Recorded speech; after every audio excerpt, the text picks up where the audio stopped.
Généralement, on nous vend les personnages d'anime comme des héros qui défendent la veuve et l'orphelin au péril de leur vie sans se soucier des origines, des couleurs ou de quoi que ce soit.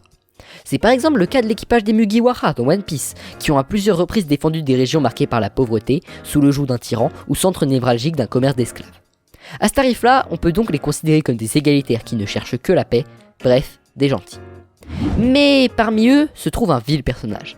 Un homme qui va à l'encontre des valeurs évoquées précédemment en martyrisant et en attaquant de manière systématique certaines catégories de personnes. Un homme qui n'a que faire de l'égalité et qui choisit ses cibles sur des critères racistes. Une certaine tête de cactus au flot infini que l'on connaît tous. Bref, installez-vous confortablement car aujourd'hui je vais vous montrer pourquoi Zoro n'est pas celui que vous pensiez.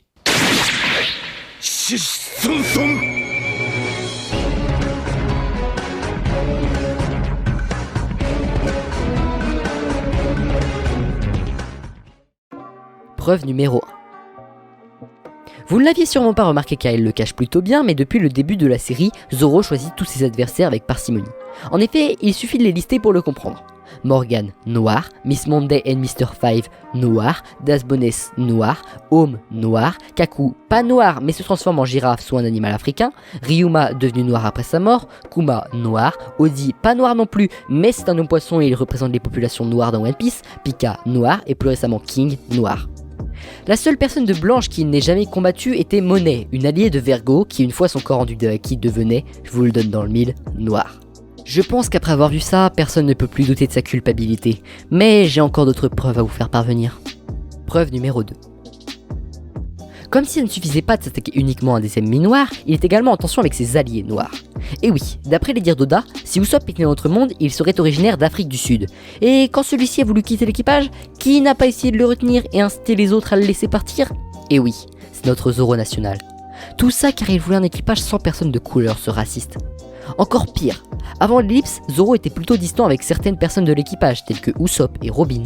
Mais bizarrement, après les 2 ans de l'ellipse et qu'il soit passé au détergent, Zoro est d'un coup devenu beaucoup plus amical avec eux.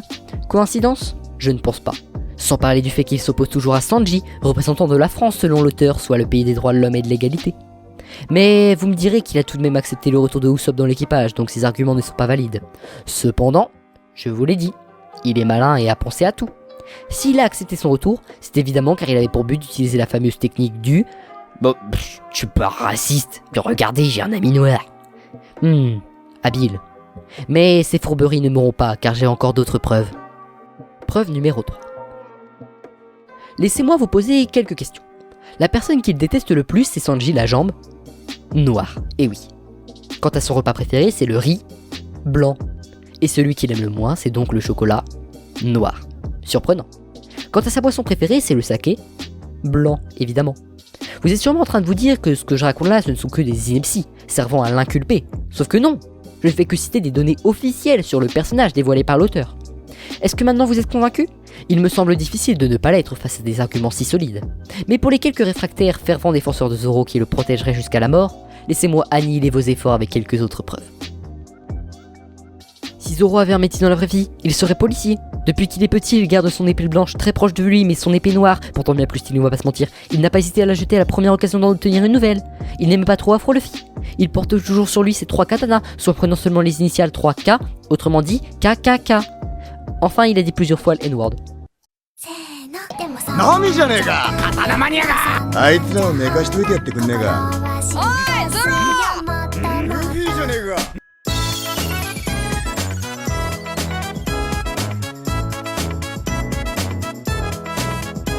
Bon, je pense qu'avec ça, vous ne pouvez qu'être convaincu.